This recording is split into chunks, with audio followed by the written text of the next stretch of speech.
तो आइए आज श्री ताज बेगम जी का चरित्र हम लोग सुनते हैं। और हमारी विशेष प्रार्थना, जो लोग आगे बैठते हैं ना, वो बीच में नहीं उठना। हाँ, पीछे वाले उठ के जाते हैं तो हमको दिक्कत कम होती है, पर आगे वाले जब उठते हैं तो हम बिल्कुल जो है भूल जाते हैं। इसलिए आगे वाले, चाहे पैर दर्द हो, पेट दर्द हो, सिर दर्द हो, कुछ भी हो, बैठे रहो। जब तक हम बैठे हैं आप बैठे रहना, हाँ, उठना नहीं।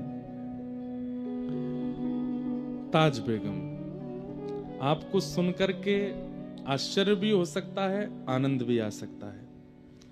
ये हिसार की बेटी थी ताज बेगम, और थी तो मुसलमान लेकिन कन्वर्टेड। इनके जो जिस कुल में इनका जन्म हुआ वो परिवर्तित कुल था। पहले हिंदू थे, बाद में ये मुगल जब आए ना, वैसे मेरी बात पर हो सकता है कि लोग बाग डिबेट करने लगे या कुछ भी उल्टा सीधा बोले, लेकिन कोई हमें भय नहीं। भारत में लगभग जितने मुसलमान हैं वो सब पहले हिंदू ही थे। लगभग जितने भी हैं उन सबका परिवर्तन कराया गया। उनके पूर्वज निकाले जाएं तो वो हिंदू ही निकलेंगे। कोई डर से किए गए, कोई लोभ से कराए गए, ऐसे जानबूझ करके कई लोगों को परिवर्तित किया गया। तो उन्हीं में से एक कयाम खानी, उस समय के मुस्लिम परंपरा थी कयाम खानी, उसमें इनका जन्म हुआ था ताज बेगम का। इनके पूर्वज हिसार के ही थे। और वो हिसार के कैसे हुए? तो करमचंद चौहान नाम के एक राजपूत थे, करमचंद्र चौहान। बहुत ध्यान से सुनिएगा सब लोग। तो करमचंद्र चौहान जी जो थे, एक बार मुगलों का आक्रमण हुआ, इनका पूरा परिवार मार दिया गया। ये छोटे से थे और तब फिरोज तुगलक था जो दिल्ली के शासन पर बैठा था। उसने इनका पूरा परिवार मार दिया और ये छोटी अवस्था के थे। तो प्राचीन काल में मुगल जब आक्रमण करते थे तो बड़े बड़े हिंदुओं को, राजाओं को मारते। उनके छोटे बालक अगर मिल जाते तो उनको मारते नहीं, उनका धर्मांतरण करके अपने उसमें ले लेते थे।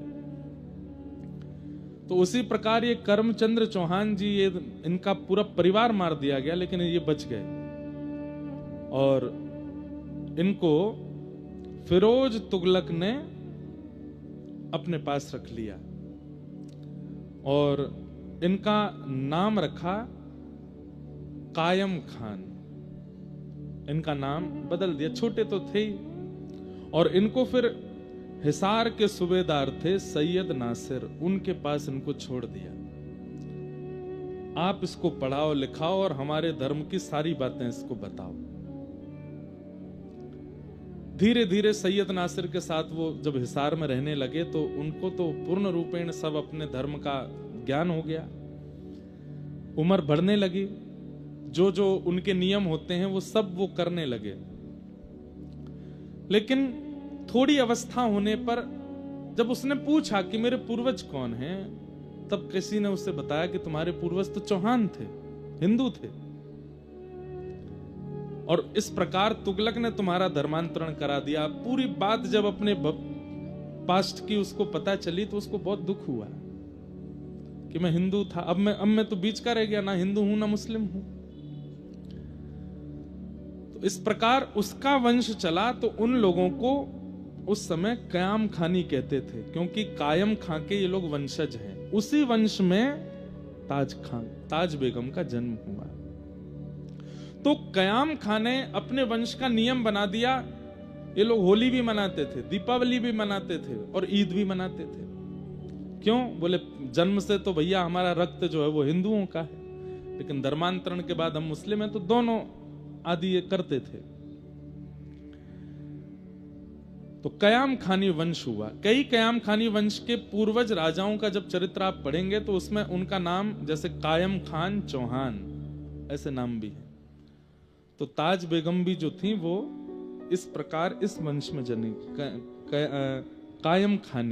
कयाम खानी मुस्लिम थी। इनके पिताजी का नाम था फदल खान। फदल खान, और फदल खान के मित्र थे रायसल राजपूत। ये सब बताना इसलिए जरूरी है कि कहीं ना कहीं फिर हमारे मन में प्रश्न आता है कि किसी भक्त के चित्त में भक्ति का बीज आरोपण हुआ कहां से फिर, इसलिए थोड़ा उसके वंश को समझना जरूरी है। तो कयाम खानी वंश में फादल खान हुए, उनकी बेटी थी ताज बेगम। फादल खान के एक राजपूत मित्र थे, उनका नाम था रायसल राजपूत। और रायसल राजपूत जो थे ये मधु पंडित जी के शिष्य थे, जिन्होंने वृंदावन में श्री गोपीनाथ जी को प्रकट किया। गोपी ग्वाल सब ही उर धारे, प्यारो गोपीनाथ मधु पंडित जिन कंठ लगायो, है रही जय जयकार वृंदावन प्यारो वृंदावन। तो श्री वृंदावन के सप्त निधियों में जो तीसरे ठाकुर हैं श्री गोपीनाथ जी, उनको जिन्होंने प्रकट किया श्री मधु पंडित, वो रायसल राजपूत राजा के गुरु जी थे। तो उस नाते से फदल खां जो था वो मधु पंडित जी को भी मिला और गोपीनाथ जी के उसने दर्शन किए। गोपीनाथ जी का जब वो दर्शन करने आया तब उनकी पुत्री यानी कि ताज बेगम बहुत छोटी सी थी, और श्री गोपीनाथ जी की मधुर झांकी जब ताज बेगम ने पहली बार देखी, पिता के साथ आई थी, कुछ जलने की सी दुर्गंध आ रही है आसपास से। कोई तार वार तो नहीं जल रहा है? अच्छा,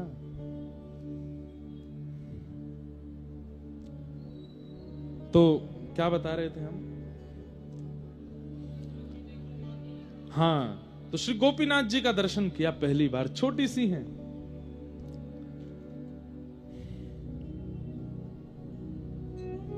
तो बड़ी असहनीय दुर्गंध है, क्या है? कुछ जल रहा है क्या आसपास पीछे?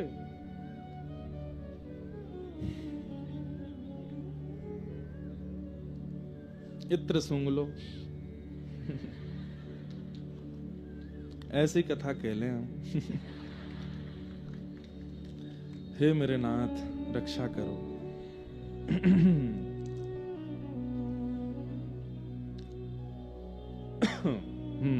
क्या बता रहा था मैं? हाँ, बहुत ज्यादा खान खान चर्चा हो गई ना।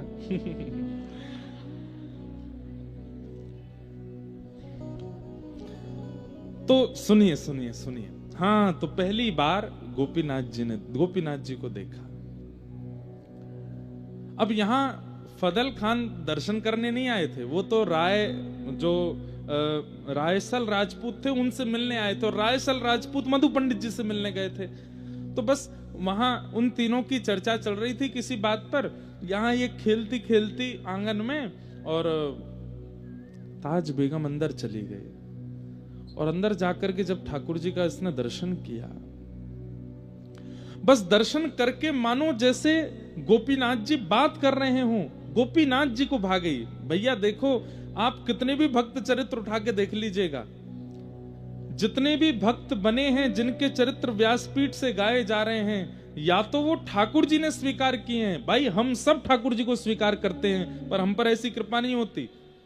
दो ही भक्तों के चरित्र व्यासपीठ से सुनाए जाते हैं, सुने जाते हैं, पढ़े जाते हैं। पहले वो जिनको ठाकुर जी ने स्वीकार किया, दूसरे वो जिनको गुरुदेव ने स्वीकार किया। आपके चाहने से आप भजन नहीं कर पाओगे। इसलिए मैं कहता हूं कि आप भजन पर ध्यान दीजिए, नाम पर ध्यान दीजिए, नियम पर ध्यान दीजिए, पर उससे भी कई गुना ज्यादा ध्यान इस बात पर दीजिए कि मैं अपना निर्माण ऐसा करूं, अपने स्वभाव व्यवहार विचारों का निर्माण ऐसा करूं कि मैं ठाकुर को या अपने गुरुदेव को प्रिय लग जाऊं। क्योंकि उनका प्रिय बनना बहुत जरूरी है। लोग बाग क्या कर रहे हैं, नियम पर बहुत ध्यान देते हैं कि हमको इतने घंटा भजन करना है, इतनी माला करनी है, ये करना है, वो करना है, पर इन सब के चक्कर में अपने विचार और व्यवहार को वो लोग अच्छा नहीं बना पाते। इसलिए गुरुदेव और गोविंद को कभी प्रिय नहीं लगते। 2 लाख नाम जप रोज कर रहे हैं, लेकिन व्यवहार में अहंकार है। हर महीने गिरिराज जी की परिक्रमा कर रहे हैं, लेकिन विचारों में काम क्रोध भरा पड़ा है। हर एकादशी निर्जला कर रहे हैं, लेकिन ईर्ष्या है, दूसरे के प्रति छल कर रहे हैं, दूसरे की उपलब्धि देख करके सह नहीं पा रहे हैं। विचार और व्यवहार में शुद्धि नहीं है, कितने भी नियम कर लीजिए, ठाकुर जी के प्रिय नहीं बन पाओगे। हमारे जीवन का कल्याण क्या है? हरि को हम प्रिय लगे ना, हमको हरि प्रिय लगे ना, हरि को हम प्रिय लगे, हम हरि के प्रिय हो जाएं। ग्रंथ में वर्णन आता है कि ताज बेगम का स्वभाव था, वो भले ही मुस्लिम कुल में जन्मी, लेकिन उनके मन में दया का भाव था। वो कभी भी अवसरों पर, इनके उत्सवों पर जो भी माम शादी खाने का प्रकरण होता था वो नहीं खाती थी, बल्कि लड़ती थी अपने पिताजी से। पिताजी, एक जीव को मार करके हम कैसा उत्सव मना रहे हैं, हम कौन से भगवान को प्रसन्न कर रहे हैं? जो एक जीव की मृत्यु स्वीकार कर रहा है, वो परमात्मा एक दिन हमारी मृत्यु भी स्वीकार कर लेगा। ऐसे परमात्मा को हम कैसे भजन कर सकते हैं? पिताजी इस बात से बहुत लड़ती थी अपने घर में, दया की भावना थी, इसलिए गोपीनाथ जी को भागे। छोटी सी ताज बेगम मंदिर में प्रवेश कर गई। यहां बाहर बैठे मधु पंडित जी को अचानक से पता चला, उस समय किसी का भी मंदिर में गैर हिंदुओं का प्रवेश वर्जित था। क्यों? क्योंकि रूप बदल करके भीतर मंदिरों में जाते थे गैर मुस्लिम, और मंदिर में प्रवेश करके गर्भगृह में मांस के टुकड़े फेंके आते थे, अपवित्र करे आते थे। और एक बात और बताऊं, हमारे यहां अपरस का नियम ज्यादा नहीं था, सबको मंदिर में जाने का अवसर मिलता था, और सबको ठाकुर जी की कम से कम दहली तक प्रणाम करने का अवसर मिलता था। लोग ही कितने जाते थे, दिन भर में 40 लोग चले जाएं, 20 लोग चले जाएं, बहुत बड़ी बात। सबको ठाकुर जी की दहली तक, कहीं कहीं तो ठाकुर जी के चरण छूने तक का अधिकार था। मुगलों के बाद जब अपवित्रता इन्होंने फैलानी प्रारंभ की, तब अपरस की स्थिति, सबको नीचे ही रुकना है, ऊपर कोई नहीं आएगा, पुजारी जी को कोई नहीं छुएगा, ऊपर कोई नहीं, ये सब नियम बन गए। मधु पंडित जी ने जैसे ही देखा कि ये फादल खान की बेटी भीतर घुस गई, उन्होंने तुरंत रायसल राजपूत से कहा, ये गलत है, लेके आओ। बस यहां मानो जैसे वो धीरे धीरे जा रही थी, गोपीनाथ जी उसको इशारा करके अपनी ओर बुला रहे थे, ताज बेगम जा रही थी, इतने में ही रायसल आए और हाथ पकड़ के बाहर ले आए। वो कहती रही कि वो मुझसे कुछ कह रहे थे, वहां कोई है अंदर, लेकिन किसी ने उनकी नहीं सुनी, ले गए। ये प्रथम बार मिलन हुआ ताज बेगम का ठाकुर जी से, बस एक अनुभूति जैसी हुई। उसके बाद धीरे धीरे ताज बेगम बड़ी हुई, मदरसों में जाके पढ़ती थी, अपने धर्म के ही सब चीजें वो सीखने लगी, करने लगी, धीरे धीरे सब उनका हुआ, बड़ी हुई। एक बार फादल खान को अकबर ने दिल्ली बुलाया, और फादल खान अपनी पुत्री ताज बेगम को लेकर के गए।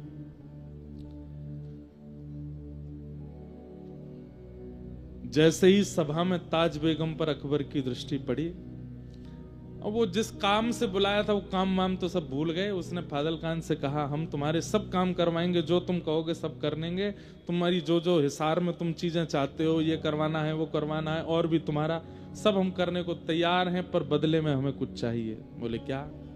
तुम्हारी पुत्री को हम अपनी बेगम बनाना चाहते हैं। फादल खान सुन करके बहुत चक्का रह गया, बोले कि महाराज आप मेरी पुत्री से विवाह करेंगे? बोले हाँ।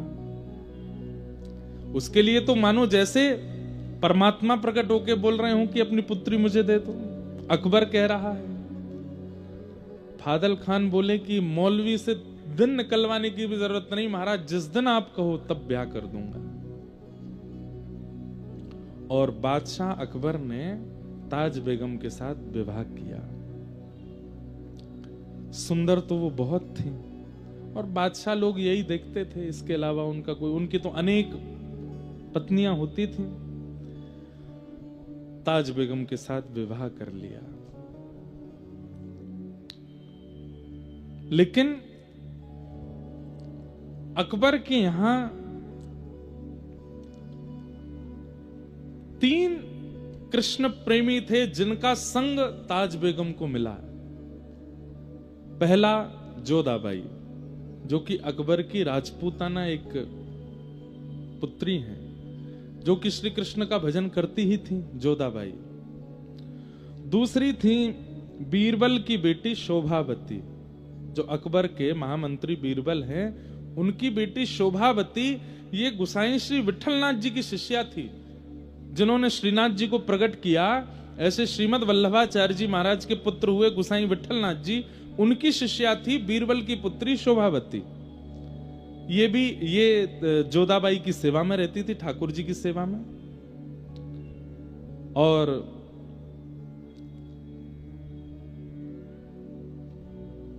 तीसरी हुई वृंदावन दास जी, एक थे, उनकी बेटी लीलावती।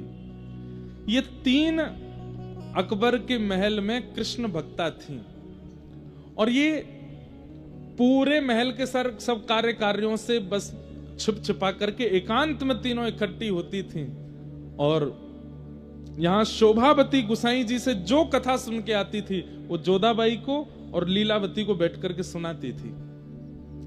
एक दिन एक कोने में बैठ करके कथा चल रही थी, और शोभावती कथा सुना रही थी वृंदावन उद्धव प्रसंग। श्री उद्धव जी वृंदावन गए हैं, व्रज गोपियों की सुध लेने के लिए वृंदावन गए हैं।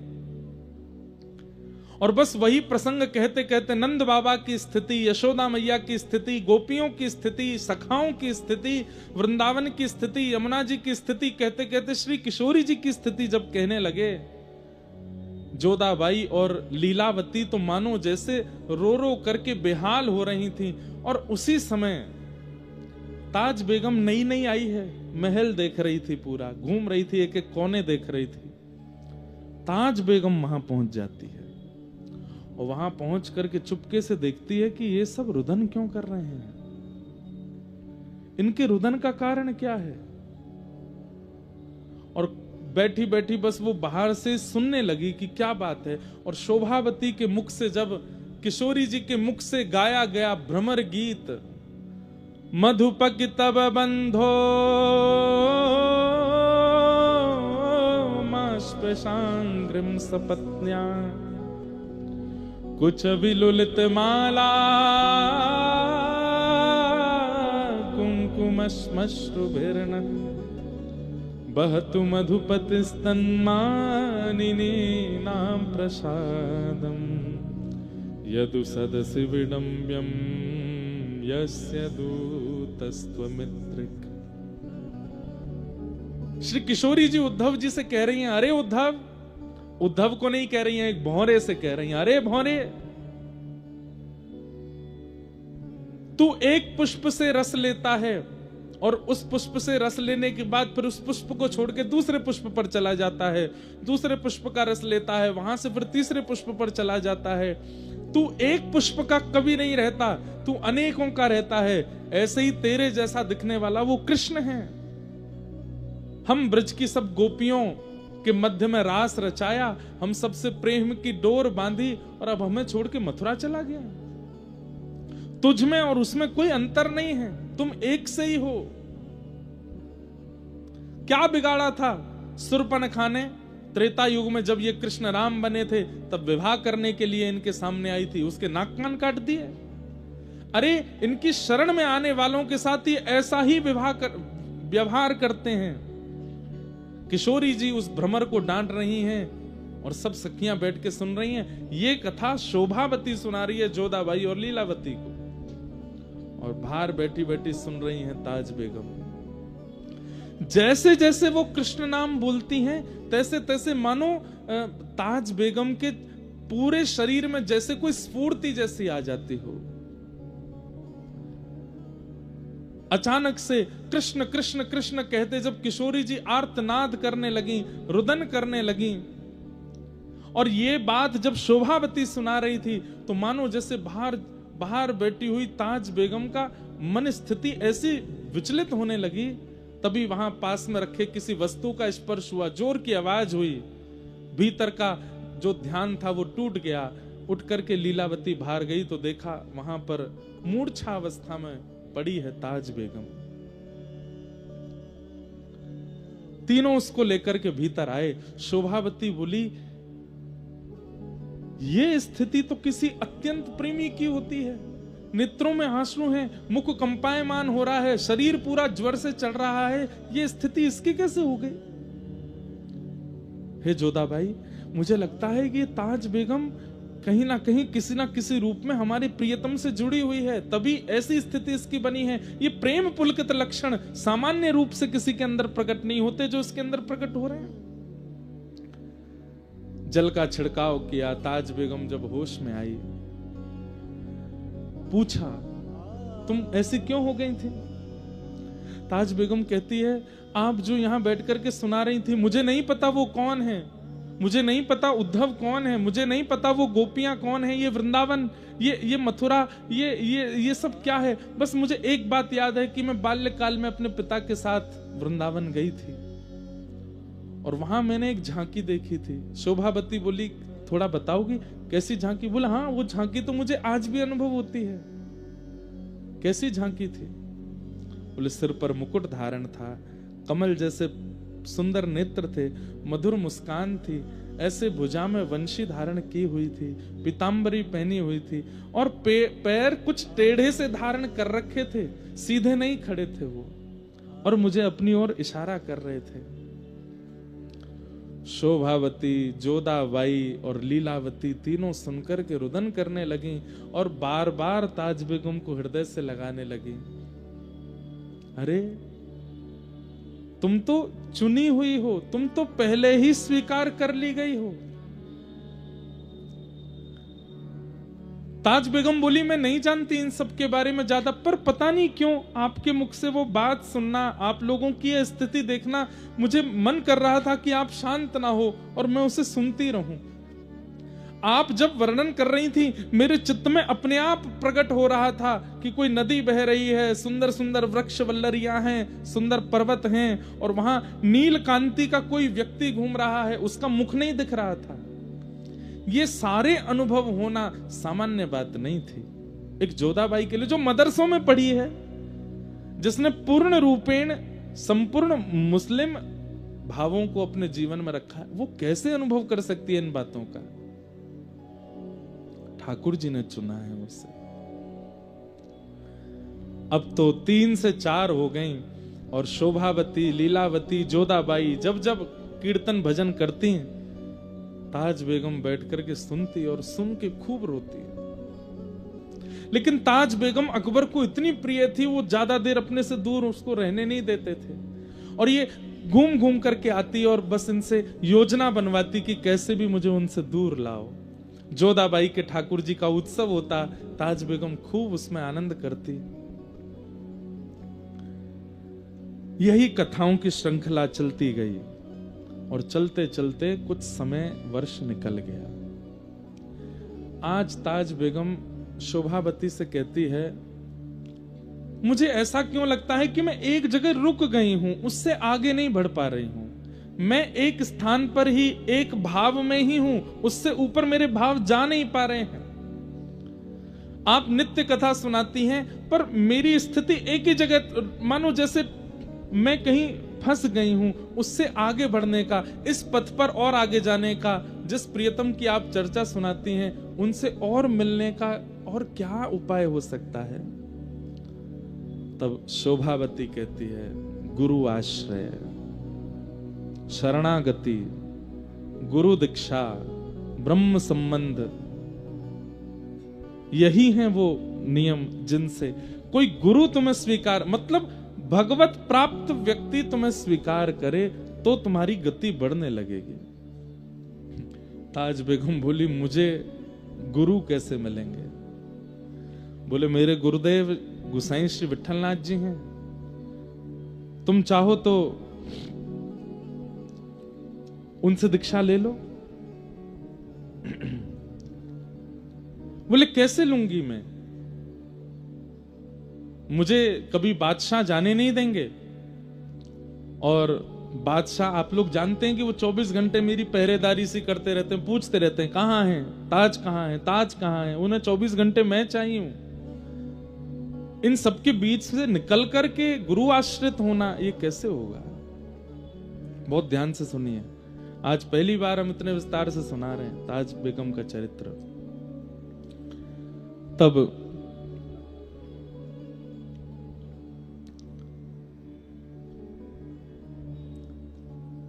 लीलावती शोभावती ने कहा पत्र लिखो और पत्र में गुरुदेव से ही पूछो कि इसका समाधान कैसे हो। तब ताज बेगम ने एक पत्र लिखा और पत्र लिख करके गोसाई श्री विठलनाथ जी को भेजा। उस पत्र में लिखा कि मैं ऐसे ऐसे, ताज बेगम मेरा नाम है, मैं अकबर की पत्नी हूं, मेरे लिए बहुत दुष्कर है कृष्ण भक्ति करना, पर मैं फिर भी करती हूं, मुझे क्या क्या अनुभव होते हैं वो सब लिखा। अंत में कहा गुरुदेव मैं बस आपकी दीक्षा ग्रहण करना चाहती हूं, उसके लिए मुझे मेरे पति को अपने वश में करना है, उनको वश में करने के लिए कोई टोना टोटका बताओ। गोसाई श्री विठलनाथ जी ने जब पत्र देखा और पत्र में जिन जिन भावों की स्थिति उसने बताई थी उससे वो समझ गए थे। बोले इसने नहीं चुना है ठाकुर जी को, ठाकुर जी ने चुना है इसे। बंधुओं, महीने 2 महीने में अधिकतर वृंदावन के स्वप्न आना, बार बार यमुना जी का दर्शन होना, बार बार वृंदावन रज की स्मृति होना, बार बार ब्रजवासी और ब्रज के रसिक संतों का स्वप्न में आना, अनायास ही बिना किसी प्रयोजन किसी प्रयास के व्रज से कोई सामग्री घर आ जाना।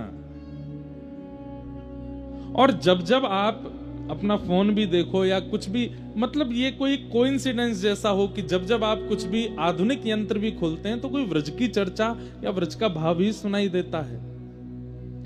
और इसमें सबसे विशेष है कि स्वप्नावस्था, आपकी निद्रा अवस्था में व्रज बार बार आपके चित्त में आता है, तो कहीं ना कहीं गुरु या गोविंद के द्वारा आप स्वीकार किए जा चुके हो, ये उसका प्रमाण है। ताली तो आपने ऐसे बजाई जैसे सबको स्वप्न आता है वृंदावन का, नहीं। महीने में 1 बार आ गया, 2 महीने में 2 बार आ गया, ये नहीं, बार बार आता है, बार बार स्मृति होती है वृंदावन की, कुंज गलियों का अनुभव होता है।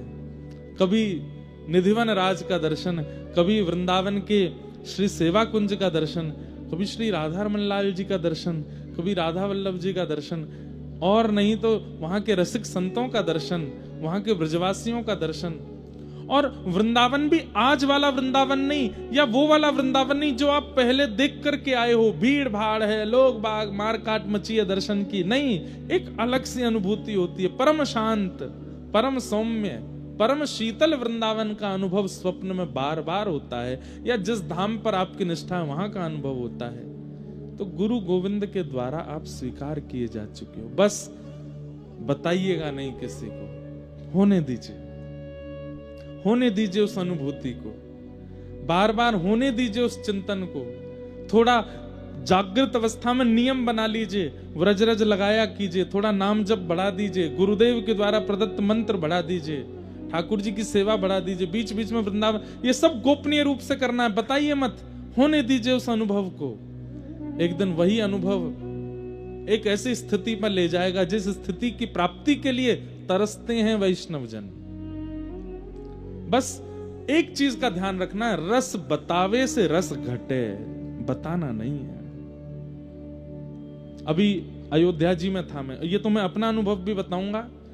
तो अयोध्या जी में कनक बिहारी जी हैं, जैसे हमारे वृंदावन के लीला बिहारी हैं, ऐसी अयोध्या के कनक बिहारिणी बिहारी बड़ी लीला करते हैं।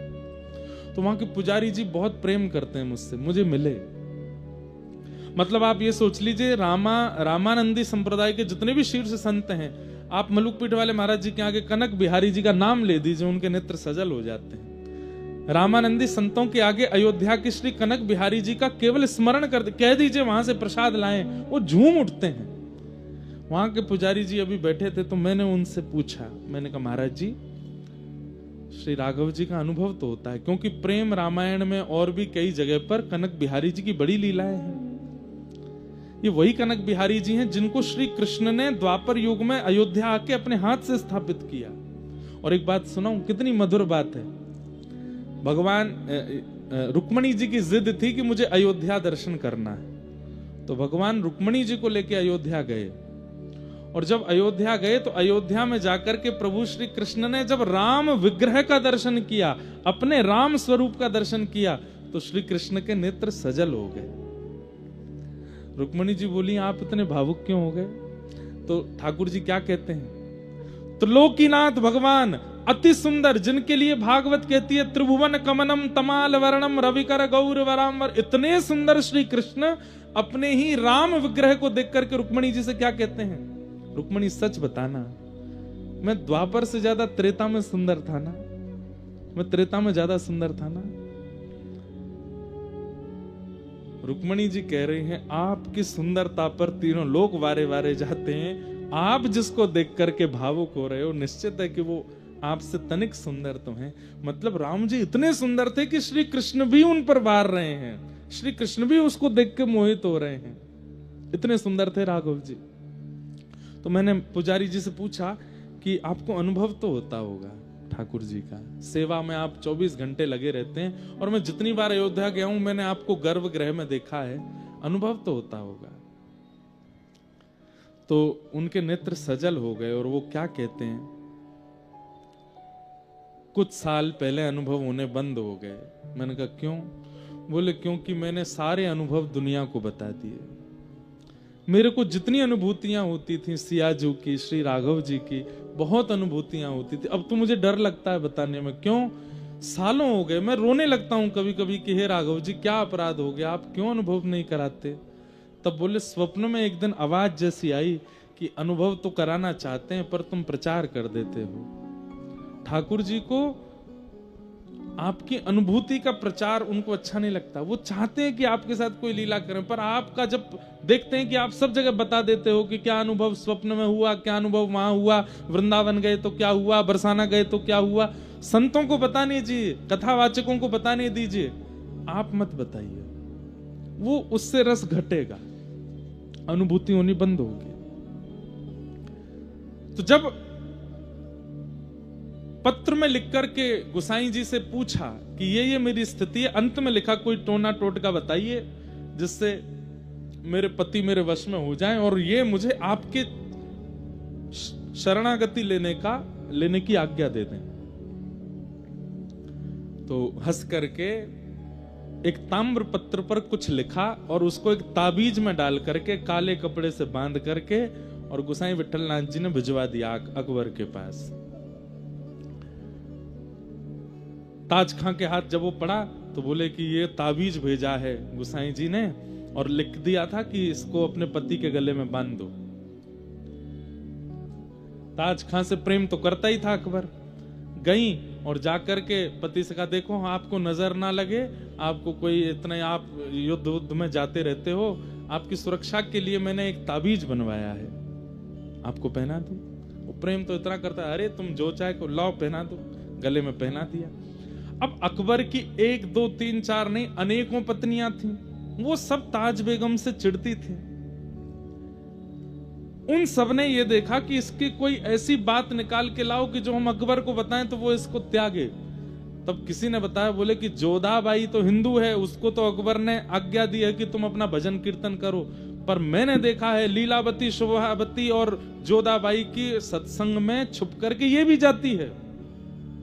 और कहीं ना कहीं अकबर के गले में जो ताबीज है इसने किसी हिंदू फकीर से बनवा के मंगवाया है अकबर को अपने वश में करने के लिए। ये बात जाकर के अकबर को बता दी।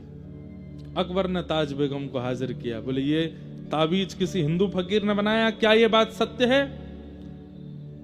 ताज बेगम बोली जी ये सत्य है। और क्या तुम जोधाबाई के सत्संग में और वो लीलावती शोभावती की कथा होती है तुम उसमें जाती हो? हाँ मैं जाती हूं। बोले दंड तो तुमको दूंगा, लेकिन पहले मैं ताबीज खोल के इसके अंदर क्या लिखा है, क्या डाला है वो देखूंगा।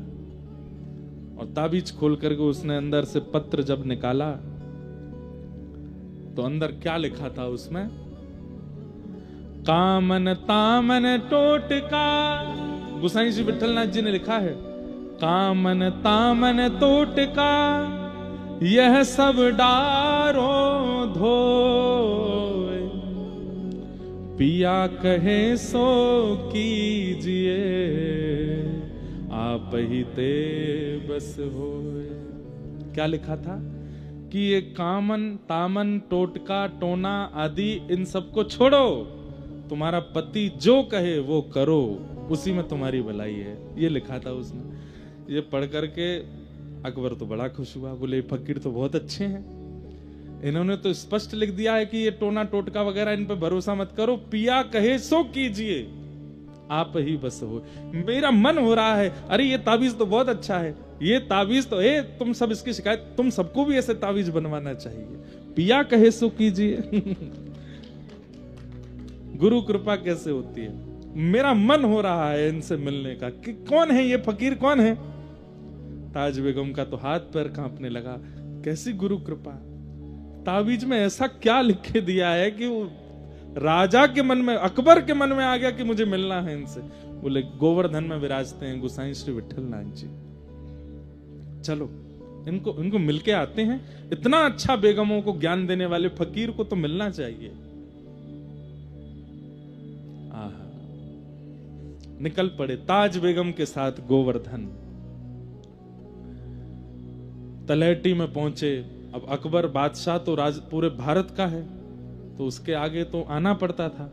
गुसाई जी वैसे किसी बादशाह को देख के, हमारे ब्रज के संत ज्यादा उसको देते नहीं थे, लेकिन अकबर में थोड़ा, आप अकबर को देखें, इस पे संतों की बड़ी कृपा। स्वामी श्री हरदास जी का चित्र जो आज पूरे विश्व को मिला, ये अकबर ने बनवाया था। स्वामी श्री हरदास जी का चित्र जो वीणा हाथ में लेके हम सब दर्शन करते हैं, वो अकबर ने बनवाया था। और कहते हैं जहां पर अकबर बैठ के नमाज पढ़ता था, वहां पर मीराबाई का और गोस्वामी तुलसीदास जी का और स्वामी श्री हरदास जी का, इनके चित्र लगे रहते थे। इनका नित्य दर्शन करता था वो। गोसाई श्री विठल नाथ जी के पास गए, वहां जाके उनका दर्शन किया, सब बातचीत हुई। लेकिन गोसाई जी तो अंदर की बात जानते हैं कि ताज बेगम तो चरणाश्रित होने आई है। तब कहा कि आपकी बड़ी कृपा है, आपने मेरी पत्नी को, ये ज्ञान तो सबको मिलना चाहिए, आपने बहुत अच्छा लिखा, मेरा मन हो गया आपसे मिलने का। तब उन्होंने कहा, आपको नहीं पता है पर मैं आपको बता देता हूं, आपकी जो गृहिणी है ताज, इसमें जन्म सिद्ध भक्ति के गुण हैं हमारे ठाकुर के प्रति। अकबर ताज की ओर देखे, ताज बेगम कुछ ना कहे। क्या ये सत्य है? बोले जी। लेकिन इस पर आप कुछ कर नहीं सकते। देखिए वो आपका कुछ बुरा नहीं चाहती हैं, और ये तो स्वतंत्रता है, वो किसी को भी भजे। वो मुसलमान है, लेकिन आप तो जानते हैं ये कायम खां परिवार से हैं, इनके पूर्वज तो हिंदू ही थे। इनके मन में थोड़ा कृष्ण भक्ति है, तो ये चरणाश्रित होना चाहती हैं, मुझे करने दीजिए। अकबर बोला, मैं रात्रि भर सोचूंगा। लेकिन अकबर के ऊपर भी कैसी कृपा, रात भर सोच के उसने सुबह आज्ञा दे दी। बोले ठीक है, तुम इनसे गुरु दीक्षा ले लो। और आज वो नाच रही हैं, नृत्य कर रही हैं गोवर्धन की तलहटी में। ताज बेगम के जीवन में एक चीज का आपको अनुभव होगा कि इनको ठाकुर जी ने बहुत वियोग नहीं दिया। वियोग दिया है, अंतिम समय में आएगा वो चरित्र भी, पर प्रारंभिक समय में इनको बड़ी अनुकूलताएं मिली। बहुत जल्दी जल्दी भक्ति का मार्ग प्रशस्त होता चला गया। और गोसाई श्री विठल नाथ जी से इन्होंने चरण शरणागति प्राप्त की। प्राप्त करने के बाद गोसाई जी ने इनको मंत्र आदि दे दिए और कहा, आप सेवा वेवा तो तुम्हारे यहाँ होगी नहीं, बस तुम ये मंत्र जप लिया करना, जाओ। और ताज बेगम वापस दिल्ली आ गई। यहाँ पर जोधाबाई ने और आदि वो जो दो सखियां और थीं, शोभावती और लीलावती, उन्होंने उत्सव मनाया ताज बेगम के इस मंगलमय दिवस का। आज गुरु दीक्षा हुई है। ताज बेगम अब लिखने लगी हैं। गुरु कृपा होते ही लिखना प्रारंभ हो गया। और ताज बेगम सबसे पहला क्या लिखती है? छैल जो छवीला सब रंग में रंगीला बड़ा, छैल जो छवीला सब रंग में रंगीला बड़ा, चित्त का अड़ीला कहू देव तो सुन्यारा है। माल गल सोहे नाक मोती सेत जो है कान, कुंडल मन मोहे लाल मुकुट सिर धारा है। दुष्ट जन मारे सब संत जो उबारे ताज, चित्त में निहारे प्रण प्रीत करवारा है। नंदजू को प्यारा जिन कंस को पछाड़ा, वह वृंदावन वारा कृष्ण साहिब हमारा है। वह वृंदावन वारा कृष्ण साहिब हमारा है। और ताज बेगम लिखती हैं और सुनकर के जोधाबाई आदि सब निहाल हो जाती है। एक बात तो मैं कहता हूं बंधुओं, जो पाएगा वो गाएगा, वो बिना गाए रह नहीं सकता। और पाए बिना गा रहा है, बिना पाए ही गा रहा है, तो इसका मतलब पाने वाला है। गा रहा है तो इसका मतलब पाने वाला है। गाने वाले की दो ही स्थिति हो सकी, या तो पा चुका है या पाने वाला है। आजकल भी कई लोग रचनाएं करते हैं, पर रचनाओं में लोक रंजन की भावना ज्यादा होती है। लोक रंजन की भावना, ये रीझ जाएं, ये रीझ जाएं। कई बार हम भजन गायकों को भी देखते हैं, बड़े बड़े मंचों पर आते हैं, तो गाते समय ठाकुर जी का स्तवन नहीं कर रहे होते, वो लोगों को देख रहे होते। देखा शब्द पर, मैंने देखो क्या लिखा, मैंने ये शब्द कैसे लिखा। वो लोक रंजन की भावना आ जाती है उनके चित्त में।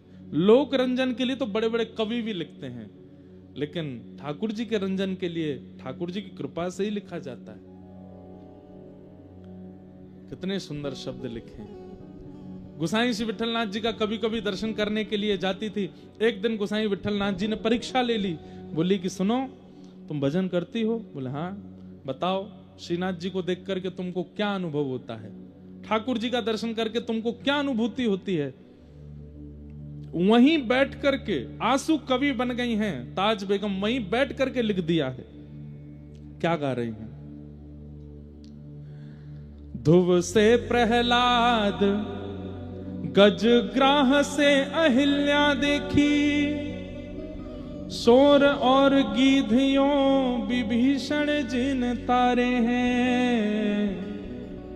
पापी अजामिल सुर हरि रैदास कहूं, नानक मलूक ताज तुलसी के प्यारे हैं। धनी नाम देव दादू सदना कसाई जान, गणिका कबीर मीरा सेन उर धारे हैं। जगत को जीवन जहान बीच नाम सुनो, राधा के वल्लभ कृष्ण वल्लभ हमारे हैं। राधा के वल्लभ कृष्ण वल्लभ हमारे हैं। हे नाथ, हे गुरुदेव, मुझे इनके प्रति वल्लभ की स्थिति होती है। राधा के वल्लभ ये हैं और हमारे वल्लभ कृष्ण हैं। मुझे इनमें ऐसा लगता है कि ये मेरे प्रियतम हैं। अच्छा, एक बात और स्पष्ट कर दूं, गोसाई विठलनाथ जी मंदिर में नहीं ले जाते ताज बेगम को, बाहर मिलते हैं मंदिर से। और ताज बेगम भी साजवाज के साथ आती है। भाई रानी है, लेकिन वह भी इतनी मर्यादा जानती है, कभी नहीं कहती कि मुझे अंदर ले चलो। बाहर ही बैठ के मिलते हैं गोसाई जी उससे। एक खिड़की है, वहां से दर्शन करती है। आज गुरुदेव से कहती है, अब मैं रह नहीं पा रही हूं दिल्ली में, मैं क्या करूं? बार बार मेरे प्राण निकलने को होते हैं। मुझे वृंदावन चाहिए, मुझे व्रज चाहिए, मैं यहां से दूर नहीं रह पाऊंगी। गोसाई जी ने कुछ नियम बताए, बोले इनका पालन किया करो। अब यहां अकबर को भी अनुभूति हो रही है कि धीरे धीरे धीरे धीरे ताज बेगम जो है ये हमारे वश में नहीं है। इसकी स्थिति अब ऐसी होती जा रही है कि वो दिखने लगी है। 4-5 मौलवियों ने आकर के अकबर से कह दिया, अकबर, हमने महल में सुना है कि एक हिंदुवानी आपकी मुगलानी जो है वो हिंदुवानियों का प्रचार करती है, वहां हमने सुना है विठलनाथ जी से दीक्षा लेके आई है, ऐसा ऐसा कुछ। तो अकबर कहते नहीं नहीं ऐसा कुछ नहीं। बोले अगर ऐसा है तो ये आपकी राजगद्दी के लिए बहुत घातक है। अगर ये बात पूरे भारत के मुसलमानों को पता चलेगी तो आपके प्रति श्रद्धा खत्म हो जाएगी। अकबर को लगने लगा कि जोधाबाई तक तो ठीक है, लेकिन ताज बेगम की खबर अगर बाहर फैल गई कि वो कृष्ण भजन करती है, कथा सुनती है, तो मेरे प्रति अश्रद्धा हो जाएगी। तो एक दिन ताज बेगम से बोलते हैं, देखो तुम बार बार वृंदावन मत जाया करो। ताज बेगम बोली, देखिए मैं वृंदावन के बिना रह नहीं सकती, अब मैं वृंदावन के बिना रह नहीं सकती, अब मुझे जाना है और मैं आपसे प्रार्थना कर रही हूं, मुझे रोकिए मत, नहीं तो मेरा देह रह जाएगा, प्राण निकल जाएंगे। मैं बस आपसे एक ही चीज मांगी, हर महीने मुझे वृंदावन जाने दिया कीजिए, मैं वृंदावन के बिना अब रह नहीं सकती।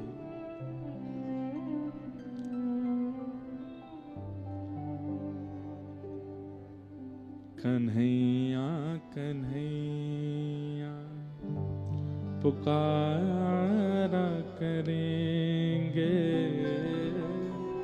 लताओं में ब्रज की गुजारा करेंगे।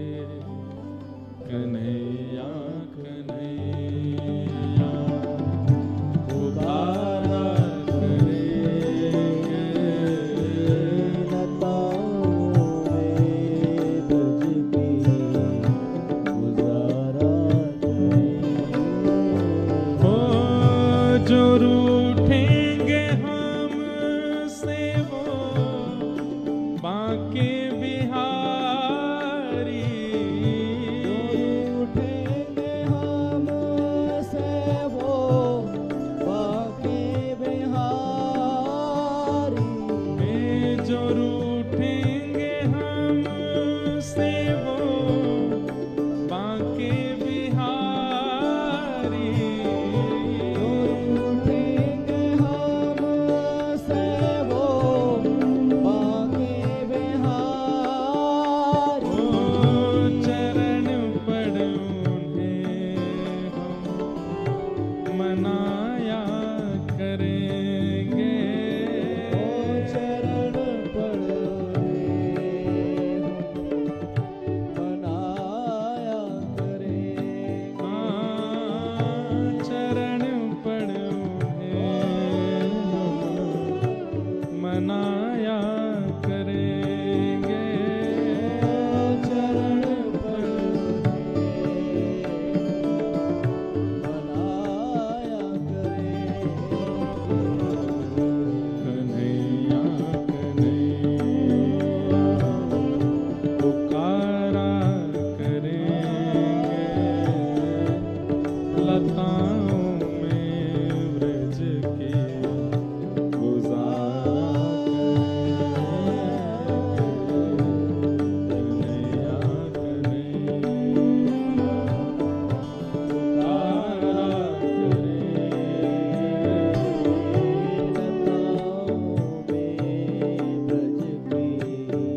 श्री वृंदावन धाम की।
बना के हृदय में हम प्रेम मंदिर, बना करके हृदय में हम प्रेम मंदिर, ओ वहीं उनको झूला झूलाया करेंगे, वहीं उनको झूला झुलाया करेंगे,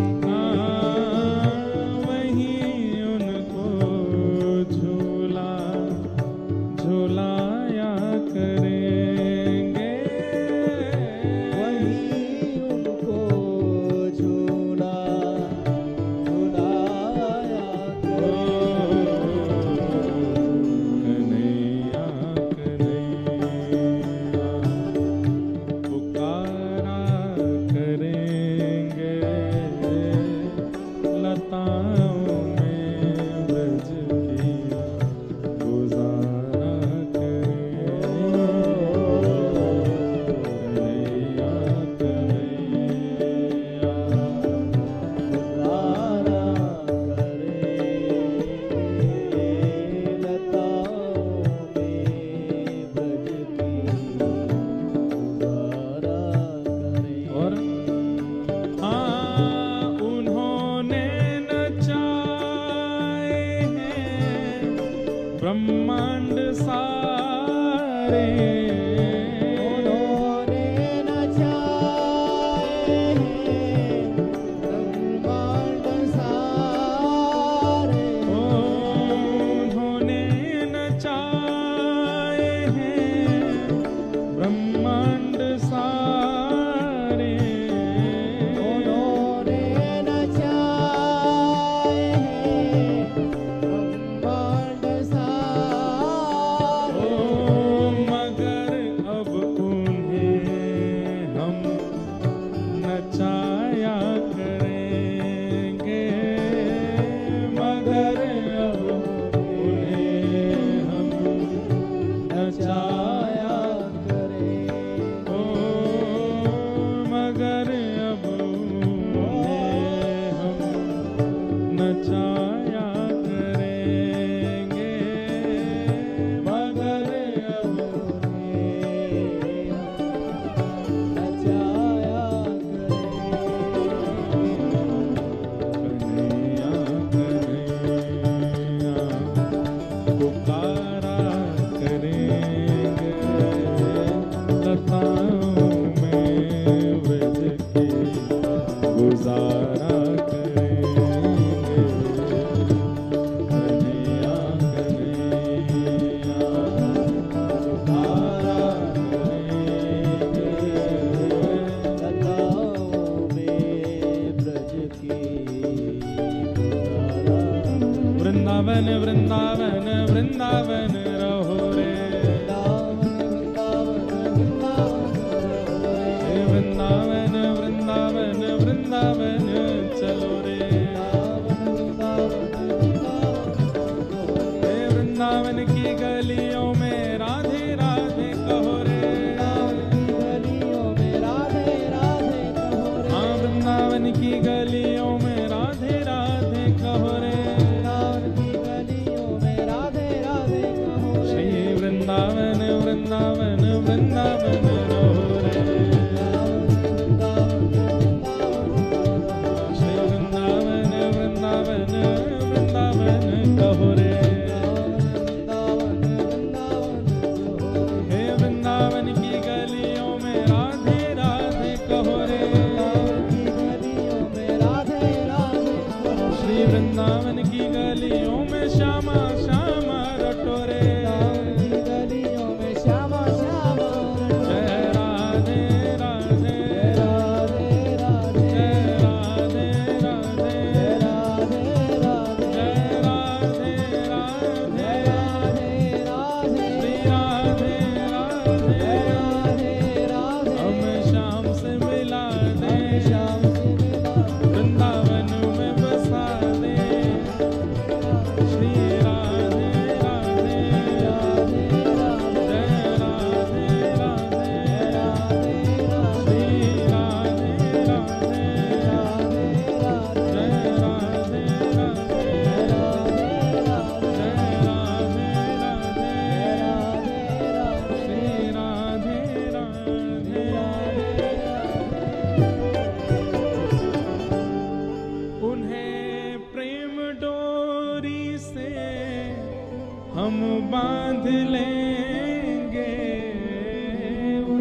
पुकारा करेंगे लताओं में ब्रज की गुजारा करेंगे। कन्हैया कन्हैया बैठ जाओ। पुकारा करेंगे लताओं में ब्रज की गुजारा करेंगे। और ताज बेगम की स्थिति देख करके अकबर ने ये निर्णय ले लिया कि बाकी सब मेरी पत्नियां तो दिल्ली रहेंगी, ताज को मैं आगरा के किले में रखूंगा। और ताज बेगम को लेकर के आगरा चले गए ताकि बाकी मुसलमानों की नजरों से ये दूर रहे, क्योंकि जिस स्थिति में जा चुकी है वहां से निकल नहीं पाएगी। और वहां से वृंदावन भी पास है, जब इसका मन होगा चली जाया करेगी। कुछ दिन अकबर पास रहे, फिर अकबर बोले अब देवी मुझे काम है, मैं जा रहा हूं वापस दिल्ली, तुम यहीं रहो, ये पूरा महल तुम्हारा, जब मन किया करे वृंदावन चली जाया करो। ऐसे अनुकूल पति मिलना भी बहुत मुश्किल है, और वो भी अकबर जैसा पति ऐसा मिल गया। ये भी विठल नाथ जी ने कुछ जादू किया होगा जरूरी अकबर पे, जो वो ऐसा हो गया। और ताज बेगम अब वृंदावन जाती हैं, लेकिन मंदिरों में प्रवेश नहीं है, बाहर से ही प्रणाम कर लेती हैं। कभी इस मंदिर का, अब पहले बड़ा दलबल चलता था, धीरे धीरे उस दलबल को कम कर दिया, कुछ कम कर दिए, सैनिक कम कर दी, कुछ पालकियां कम कर दी, हाथी घोड़े कम कर दिए। पूरे वृंदावन में रसिकों को बड़ा कष्ट होता था ताज के आने से। धीरे धीरे ताज बेगम गुप्त चुप बस मुंह बदल बदल करके जाती है और ठाकुर जी का अनुभव करती है। वृंदावन में बस घूमती हैं, दर्शन करने का अधिकार तो है नहीं उनके पास। उस समय गोविंद देव जी प्रकट हुए थे, श्रीनाथ जी प्रकट हो चुके थे, मदन मोहन जी प्रकट हो गए थे, गोपीनाथ जी प्रकट हो गए थे, राधा रमण जी प्रकट हो गए थे। राधा वल्लभ जी और बिहारी जी के प्रकट की समय की बात है, संभवतः सप्तनिधि प्रकट हो ही गए होंगे। गोविंद देव जी ये नित्य जाती थी। गोविंद देव जी का मंदिर कहाँ है वृंदावन में? रंगजी मंदिर के सामने लाल पत्थर का मंदिर है, खूब विशाल मंदिर था। वहां की गोविंद देव जी की बड़ी मधुर मधुर कथाएं। हमारे वृंदावन के सप्तनिधियों के प्रथम ठाकुर हैं गोविंद देव जी। तो गोविंद देव जी जाती, गोपीनाथ जी जाती, जिनको इन्होंने बचपन में देखा था, तो वही बाहर से दर्शन करती। तो बाहर से दर्शन करने में क्या होता कि दर्शनार्थी इतने खड़े होते, तो कभी तो ठाकुर जी की पीतांबरी ही दिखती, कभी ठाकुर जी की वंशी ही दिखती, कभी ठाकुर जी की भुजा ही दिखती, कभी बस मुकुट ही दिखता। मुखमंडल सालों तक इतनी भीड़ के कारण मुखमंडल दिखता ही नहीं था। खूब देर खड़ी रहती, हल्की सी झलक आती और फिर कोई आ जाता सामने, पर ये बाहर से ही दर्शन करती थी, अंदर नहीं जाती थी, नियम नहीं तोड़ती थी। लेकिन सालों साल दर्शन करते करते करते एक दिन इनको गुस्सा आया और ठाकुर जी से बोले, मैं भीतर नहीं आ सकती क्योंकि मैं मुगलानी हूं, पर आप तो बाहर आ सकते हो, आप क्यों नहीं आते? क्या मेरे भजन में, क्या मेरे साधन में, क्या मेरे भाव में कोई कमी है जो आप बाहर नहीं आते? अरे आपको जगत का नाथ कहा जाता है, तो फिर अकेले हिंदुओं पर कृपा क्यों कर रहे हो? क्या हम मुसलमान जगत में नहीं आते? और आपको मेरे मुस्लिम भेष से इतनी तकलीफ है, तो चलो आज बन के आती हूँ हिंदुआनी। और आज गई हैं, हाथों में मेहंदी लगाई, पैरों में महावर लगाए, बुर्का आदि जैसा कुछ पहनती थी, आज घेरदार पहना है स्वरूप, सिर पर चुनरी डाली, अपने केश के बीच में सिंदूर लगाया है, हाथों में चूड़ियां पहनी हैं। और जैसा एक हिंदू प्रवेश हमारे माताएं बहनों का जैसा स्वरूप होता है, वैसा स्वरूप बना करके, पैरों में पाजे वादी पहन करके, और बिल्कुल मानो ऐसा लग रहा था कोई राजपूतानी आ रही है। आज श्रृंगार करके आई और गोविंद देव जी के सामने खड़े होकर के ताज बेगम ने एक पद गाया, सुनो दिल जानी मेरे दिल की कहानी, सुनो दिल जानी मेरे दिल की कहानी, तेरे हाथ हूँ बिकानी, तेरे हाथ हूँ बिकानी, बदनाम भी सहूंगी, सुनो दिल जानी मेरे दिल की कहानी। शब्दों में थोड़े उर्दू शब्द हो सकते हैं क्योंकि मुसलमान ही हैं। देव पूजा ठानी में नवाज हूँ भुलानी तजे, कलमा कुरान तेरे गुणन गहूंगी मैं। क्या देखना चाहते हैं आप? गोपियां आई थी, मैंने सुना था लीलावती जब कथा सुनाती थी दिल्ली में, वो कहती थी कि जब गोपियां सब छोड़ करके आपकी शरण में आई, आप उनसे भी पूछ रहे थे कि क्यों चली आई हो। तब गोपियों ने कहा था, मयिवम विभोर हति भवान गदितुम नृशंसम संत्यज्य सर्व विषयाम स्तव पाद मूलम। हम सब छोड़ के आपकी शरण में आई हैं क्योंकि आप ही कहते हैं प्रेम गली अति सांकरी तामे दो ना समाये। जिस हृदय में आप बसते हैं उस हृदय में कुछ और नहीं होना चाहिए, इसलिए सब छोड़ करके गोपियां गई थी आपके पास। मैं भी सब छोड़ के आई हूं, सब छोड़ दिया मैंने। देव पूजा ठानी, आप, मैंने सुना कि शंकर जी पर जल चढ़ाने से आप प्राप्त होते हो, तो मैं शिव जी का आराधन करने जाती हूँ। मैंने सुना यमुना स्नान से आप मिलते हो, तो मैं यमुना स्नान करती हूँ। मैंने सुना गले में कंठी माला पहनने से आप मिलते हो, मैं गहने नहीं पहनती, पूरे गले में कंठी माला पहन के रहती हूँ। कैसे भी मिलो तो सही। देव पूजा ठानी मैं नवाज हूँ भुलानी तजे, कलमा कुरान तेरे गुणन गहूंगी मैं। सुनो दिल जानी मेरे दिल की कहानी, तेरे हाथ हूँ बिकानी, तेरे हाथ हूँ बिकानी, बदनाम भी सहूंगी। सुनो दिल जानी। अगर आपको लगता है कि मैं आगरा में रहती हूं इसलिए आप मुझे नहीं मिल रहे, तो चलो ब्रजवास कर लूंगी। वृंदावन के बाहर सीमा पर एक निवास बना लिया, वहां रहने लगी। उसके बाद फिर 1 वर्ष प्रतीक्षा करी कि मैं भीतर नहीं आ सकती, लेकिन आप तो आ सकते हो बाहर। नहीं आए ठाकुर जी। फिर एक दिन श्रृंगार करके आई, फिर रोने लगी सामने आके। और क्या कह रहे हैं?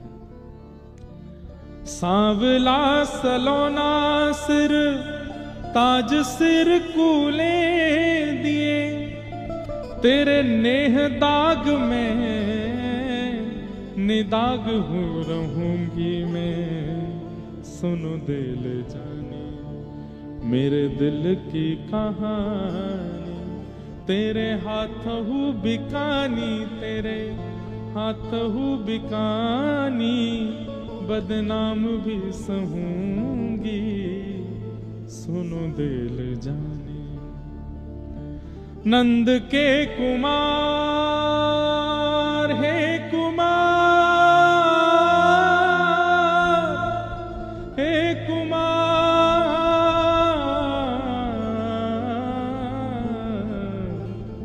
नंद के कुमार कुर्बान तेरी सूरत पे, हूं तो मुसलमानी हिंदुआनी हो रहूंगी मैं। आज से सिंदूर भरूंगी, हाथों में चूड़ी पहनूंगी, महावर लगाऊंगी।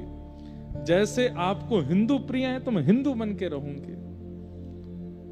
सुनो दिल जानी मेरे दिल की कहानी, तेरे हाथ हूँ बिकानी, तेरे हाथ हूँ बिकानी, बदनाम भी सहूंगी।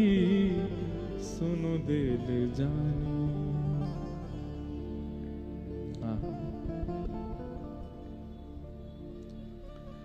कहत सहजादी ठाकुर कभी सौंपे जिकर, वृंदावन छोड़ अब कितहु न जाऊंगी। सुनो दिल जानी मेरे दिल की कहानी। सालों साल रोज जाती हैं गोविंद देव जी और यही पद गाती हैं गोविंद देव जी के सामने बैठ के। देखती हूं आप हटीले हो तो मैं आपसे ज्यादा हटीली हूं। कब तक नहीं आओगे बाहर मुझसे मिलने? दर्शन बंद होने के बाद ताज बेगम निकल जाती थी।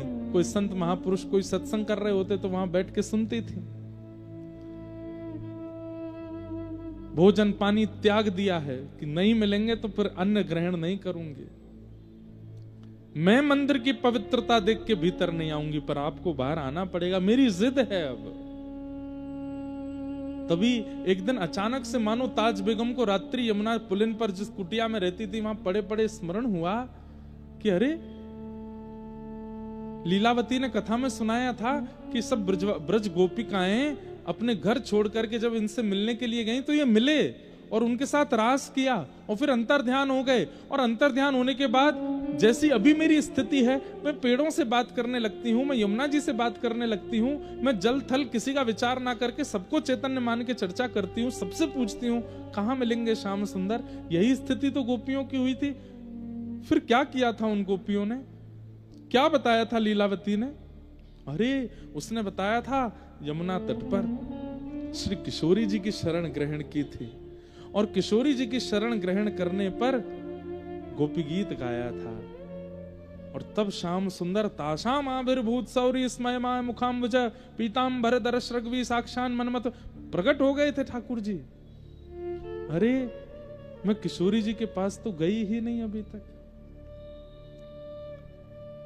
तब ताज बेगम बरसाना जाती है और श्री जी के महल पर नहीं चढ़ती है, बस नीचे से ही पुकार रही है श्री जी को, नीचे से ही शिकायतें कर रही है, मैंने सब छोड़ दिया, सब त्याग दिया, देखिए ना आपके वल्लभ कितना सताते हैं हमें।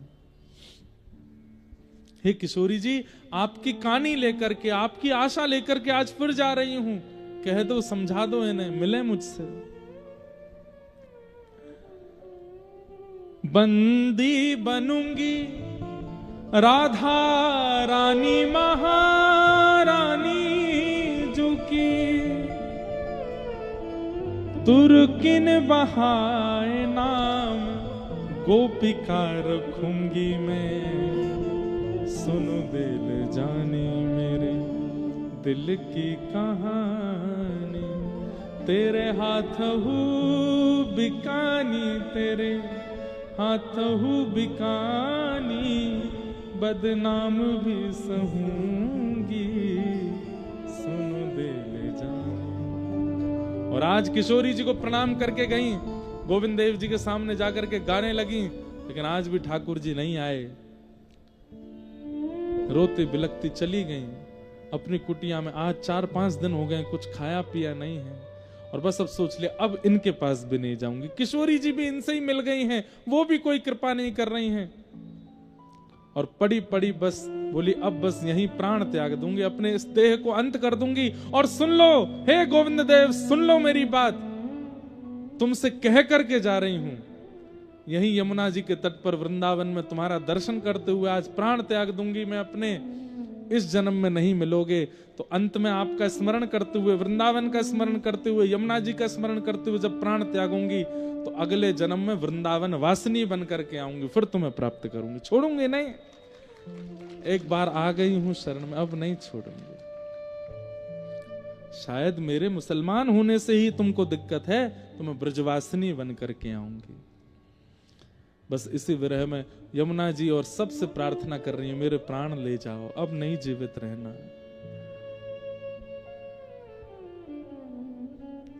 तभी गोविंद देव जी अपने भोग प्रसाद का थाल एक अपनी पीतांबरी में बांध करके अपने कंधा पर धार, ये बड़ा थाल है, धर के निकल पड़े मंदिर से।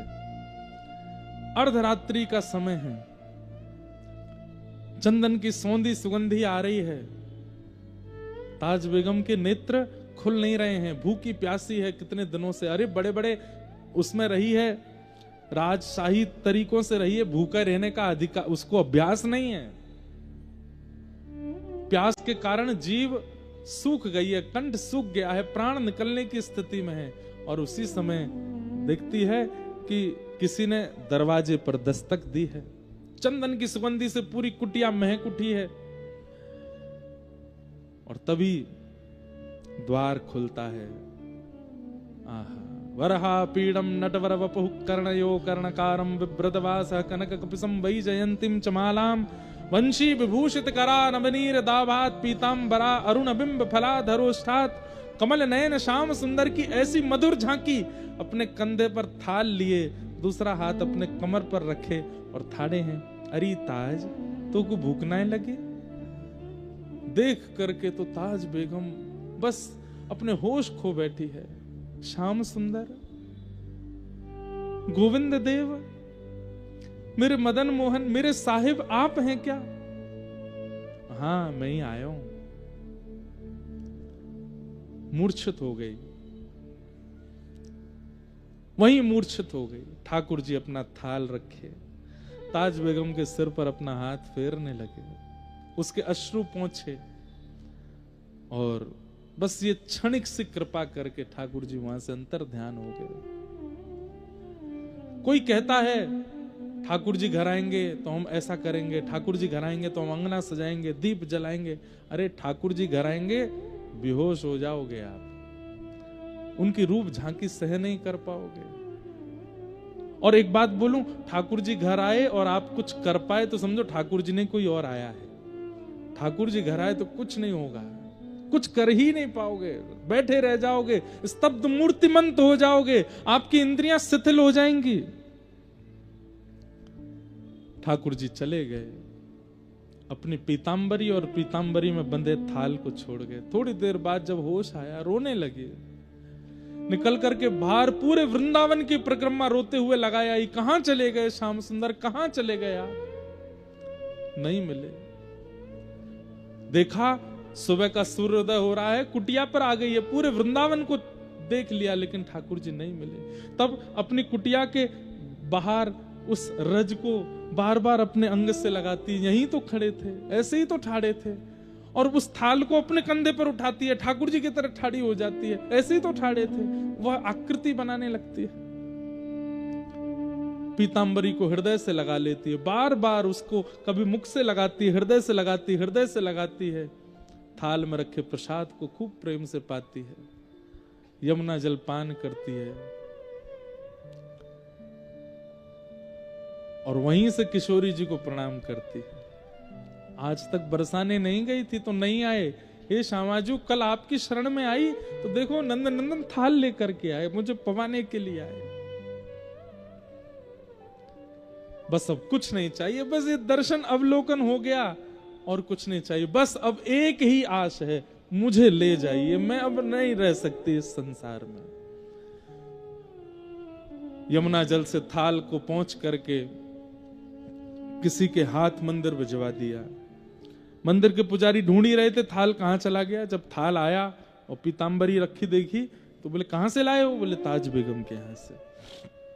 पुजारी जी ने आके ताज बेगम से पूछा, थाल तुम्हारे पास कैसे आया? बोले कि क्या मेरी सामर्थ्य है लाने की? नहीं तो कैसे आया होगा, समझ जाइए। आप सुबह गए थे तो क्या मंदिर ताला खुला हुआ था? बोले नहीं। तो सोच जाइए कैसे आया था।